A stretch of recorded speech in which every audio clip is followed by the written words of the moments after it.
What's up, world? I'm Cameron McKinney, and this is Pop Culture Spotlight, a podcast about the career of actress Zazzie Beetz and the movie Amsterdam. First, let's talk about Zazzie Beetz. Beetz is best known for playing Van on the FX series Atlanta, created by and co-starring Donald Glover, Brian Tyree Henry, and Lakeith Stanfield. For Season 2, Beetz received an Emmy nomination for Best Supporting Actress. One of the critiques of the series has been how and when her character shows up. Van is not in every single episode of Atlanta, and I would say to that is what is unique and special about the character. She's not the traditional, prototypical, boring love interest to the main character of the show, who is just there in the background. When she is there, she is a main part of the episodes. She's given a prominent role. For example, she was the sole star of the season 3 finale of the show. I love how the relationship between Van, played by Beetz, and Earn, played by Glover, is more complicated than Will They, Won't They. Currently, I've been watching the 4th and final season of the series. I love everything about Atlanta. All of the cast members have gone on to prominence, and so has Zazzie Beetz. The other series that Beetz has been a part of is called Easy, a show by director Joe Swanberg, where each episode focuses on one romantic relationship. Beetz shared her episodes with Dave Franco. I saw her in that show before I ever watched Atlanta. It just felt like Beetz came out fully formed as a star, and Beetz has starred in not one, but 2 huge comic book movies, and they've shown her range as an actress. In Deadpool 2, she plays Domino with Ryan Reynolds and Josh Brolin and shows her comedic side. Then she appeared in Joker with Joaquin Phoenix, which is more dramatic. Beetz plays Sophie, Arthur Fleck's neighbor. There is a strong possibility of Beetz reprising these roles in the future. The Joker sequel is adding Lady Gaga, and Deadpool 3 is adding Hugh Jackman, who is of course reprising his role of Wolverine. I like how she's in these big comic book movies, but also does interesting projects outside of them. She's not only known for just them. Beetz hasn't been around all that long, but she has appeared in so many different genres of movies. A sports movie with High Flying Bird, a historical drama with Seberg, a sci-fi movie with 9 Days, a western with The Harder They Fall, and an action movie with Bullet Train, and has never felt out of place in any of them. Beetz is someone who could fit in any kind of movie. She has never been typecast as any particular type of role. You can't put her career in a box. She's not been just one thing. And I think a big part of that is the filmmakers she's aligned herself with. Donald Glover and Hiro Murai with Atlanta. I mean, those two are brilliant. The indie darling Joe Swanberg with Easy. She's worked with David Leitch twice with Deadpool 2 and Bullet Train. And then you have Joker with Todd Phillips, who is best known for comedies but has made his way to becoming a really solid dramatic director. She of course worked with Steven Soderbergh on High Flying Bird and is going to work with him again on the HBO Max miniseries Full Circle. And why I'm excited about that show is because Beetz has yet to be given a leading role. I mean, that is going to co-star Claire Danes and Timothy Olyphant. Beetz just hasn't missed with the project she's picked thus far in her career. I look at Beetz as someone who is well known, who I think is going to become bigger and bigger, because I do think she's going to be given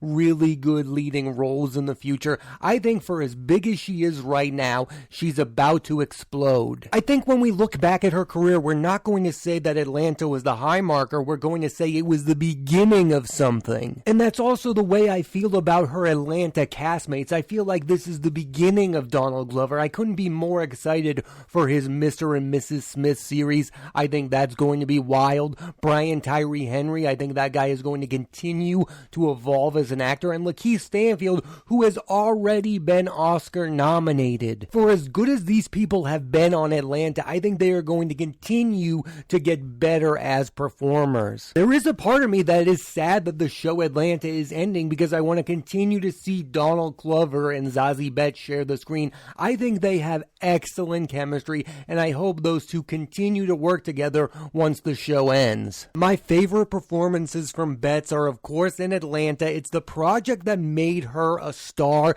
I love seeing her work with Donald Glover again. I think they have great chemistry. I also think Van is one of the best female characters on television in recent memory.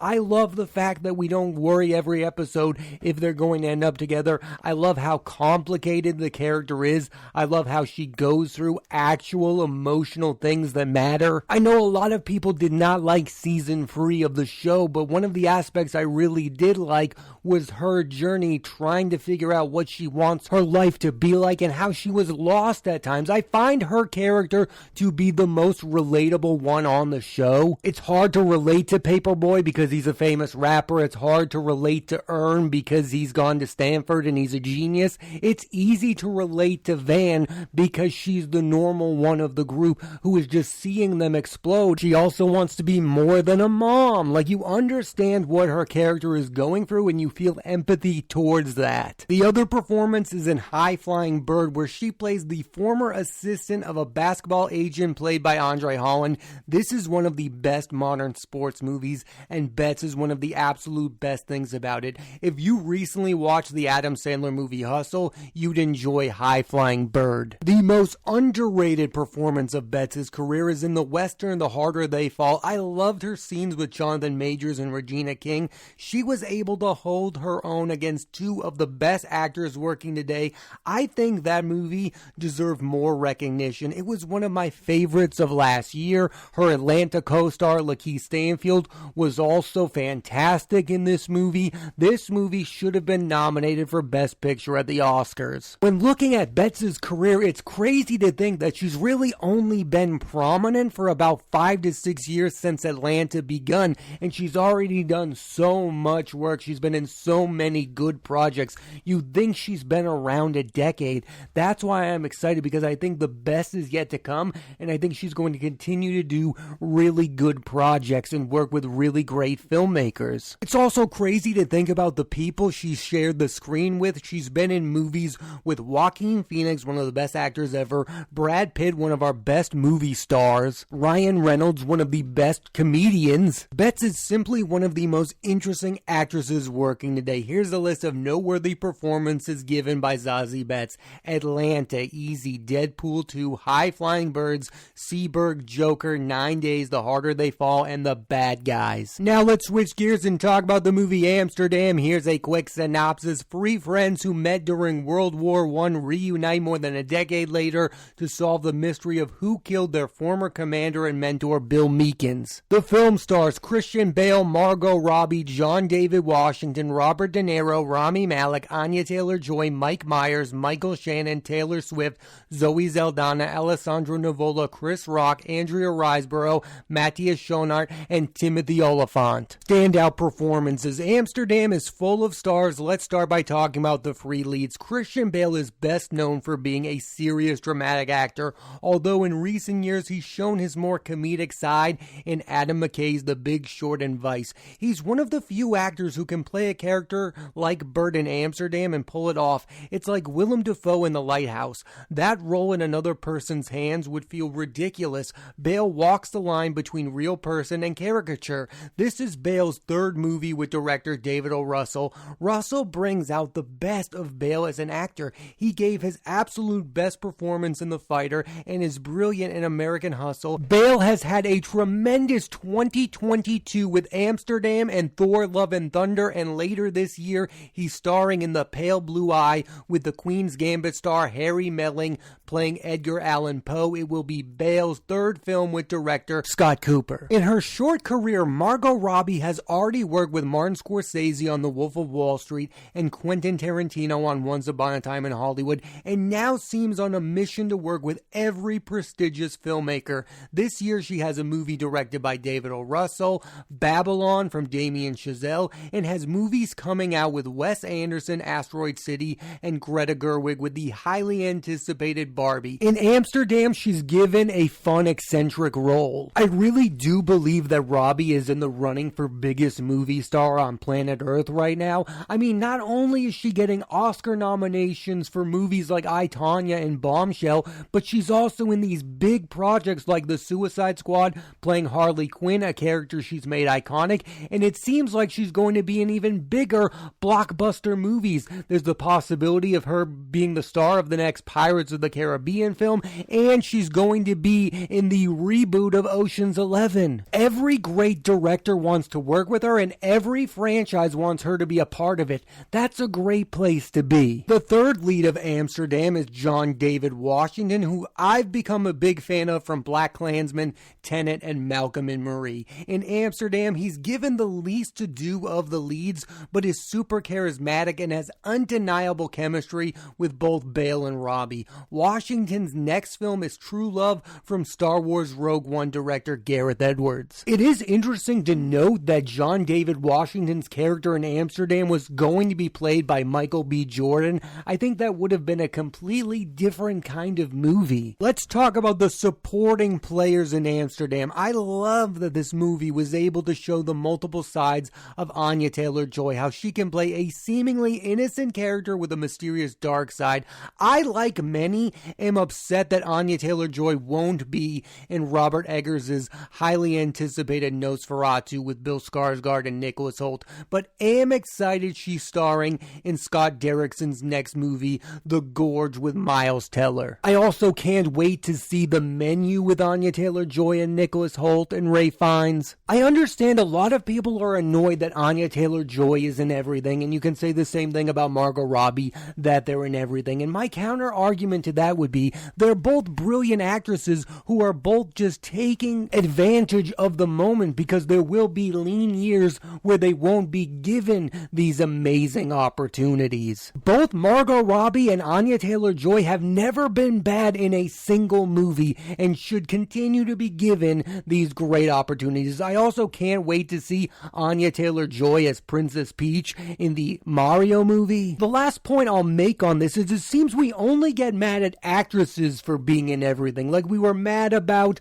Jennifer Lawrence being overexposed. We were mad about Brie Larson being overexposed. Now some people are mad about Anya Taylor-Joy being in everything. We're never mad when a male lead is the lead of everything. I've never heard anyone say, I wish Brad Pitt was in less movies. I've never heard anyone say, I wish Christian Bale was in less movies. I wish he wasn't getting casted. We only seem to do this with females, which is ridiculous. I want to see Anya Taylor-Joy in as many good movies as possible. Robert De Niro, in my opinion, has done his best recent work with David O. Russell in the film Silver Linings Playbook, where he was Oscar nominated, American Hustle, and Joy. He's not the actor that he used to be, but if you give him one great moment like in Todd Phillips' Joker, he can thrive, and that's what he does in Amsterdam. De Niro will next reunite with Martin Scorsese and Leonardo DiCaprio in the movie Killers of the Flowers Moon with Jesse Plemons and Brendan Fraser. The person who impressed me the most in Amsterdam is Zoe Saldana. She should be a bigger star. I loved her in The Adam Project. Her and Bale have great chemistry in this. They also had great chemistry when they worked together in Out of the Furnace. She's got big movies coming. Avatar, Way of the Water, and Guardians of the Galaxy Volume 3. There's a part of me that wishes this whole movie focused on the relationship between Bale's and Saldana's character. They're that good. And finally, I really liked Oscar winner Rami Malek in this movie. It's, for me, his best post-Bohemian Rhapsody role. He's an interesting actor who should play interesting roles like in No Time to Die, not dull leading parts like in The Little Things, and Amsterdam gave him that opportunity. Malek is one of the big names who will be in Christopher Nolan's Oppenheimer. I think Malek understands that he should be a character actor and not a dull leading man, and I think that's a big deal because that's how you get to be in as many good movies as possible. I did want to take a minute to talk about Taylor Swift, who is only in a few scenes in Amsterdam. She's really good in this. This is not Swift's first movie. She's also had roles in Valentine's Day, The Lorax, The Giver, and The Disaster That Was Cats. She also really impressed me with her short film All Too Well with Dylan O'Brien and Sadie Sink. I would like to see Taylor Swift act and direct again. Let's talk about the director of Amsterdam, David O. Russell. I understand Russell has become a divisive filmmaker due to his behavior on and off set. Let me be honest. I'm here to judge him as a director, and I have to admit I click with most of his work. I think The Fighter and Free Kings are masterpieces, and I really like Flirting with Disaster, Silver Linings Playbook, American Hustle, and Joy, another film disliked by most. His work resonates with me. The Fighter was the first real dramatic movie I fell in love with. Me liking his movies is not an endorsement of him as a human being. When I was first starting to get into movies, he was at the height of his powers with Jennifer Lawrence and Bradley Cooper. They starred in those 3 movies together. Silver Linings Playbook, where Jennifer Lawrence won the Oscar, American Hustle, and Joy. And I just like The Fighter more than any movie I've ever seen. I love Mark Wahlberg in that movie. Christian Bale is incredible in that film. I was so excited when that guy won Best Supporting Actor for that movie. And I liked Amsterdam a lot, but it's far from a perfect movie. It's very good, but not great, mostly because it tries to answer a lot of complicated questions with a very simple answer that I won't reveal, but it left me unsatisfied. I'll also be the first to admit I love any movie that's filled with movie star after movie star. I think Ocean's 11 is one of the best movies ever. I really enjoyed Don't Look Up last year. I love these movies with these huge cast full of movie stars. I'm a fan of these actors. Of course, there's a bias there. I grew up watching Christian Bale. I think he is the best actor working today. I think Margot Robbie is arguably the best actress working right now. And overall, I really liked their performances in this movie. I know a lot of critics have come out after watching this movie and say they don't know what it's really about. I don't love a simple movie. I also like complicated. I like that this movie is a bit messy. I like that it's not very straightforward. It's trying to be something different. If I watched this movie and it reminded me of 10 other movies, I would have been bored by that. I think this film was going for something, and I think for the most part, it reached it. I also don't agree with what people are doing online where they share one scene of a movie and go, look, this thing is terrible. I mean, yeah, any scene out of context looks bad. I think if you watch the overall film Amsterdam, you might come to the conclusion that there's something interesting there. I'm not saying it's one of the best movies of 2022. I'm not saying it's David O. Russell's best movie. I think it is a movie worth seeing and one that I really enjoyed. Overall, I may be in the minority on this, but for me, Amsterdam is an above average movie. Yes, with a cast as loaded as this, it should probably be great. This film is not as bad as most critics would let you believe. Also, again, I'm just a sucker for movie stars. It's not every day you get to see 3 Oscar-winning actors in one movie among numerous other nominees and likely future nominees. I feel like 2022 has been a year where people are not rating the movies, they're rating what's going on outside of the movies, like Blonde, like Amsterdam, and like Don't Worry Darling.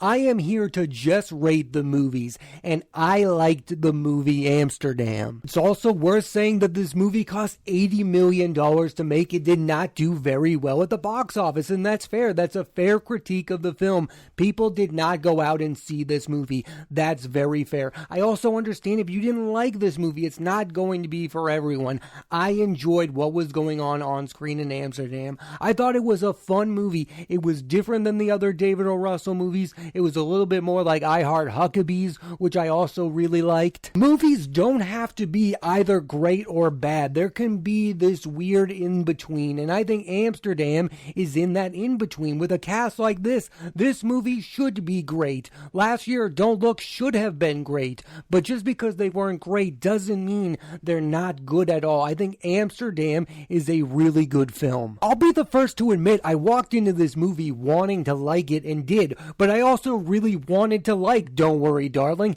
I didn't like that movie. I am rating these movies about how I feel about the movie, not the outside noise. Amsterdam is a fun mystery film, nothing more, nothing less. I don't think it should be nominated for any Oscars. I'm just saying I enjoyed watching it. Thanks for listening to this edition of Pop Culture Spotlight. I'm Cameron McKinney, and there'll be a new episode of the podcast every Thursday on Apple Podcasts and Spotify. And I highly recommend you check out the work of Zazzie Beetz and watch the movie Amsterdam. Next week on the podcast, I'm talking about 2 period piece comedies, Rosalind starring Caitlin Dever and Catherine Called Birdie starring Bella Ramsey, written and directed by Lena Dunham. So tune into that and please rate, review, and subscribe.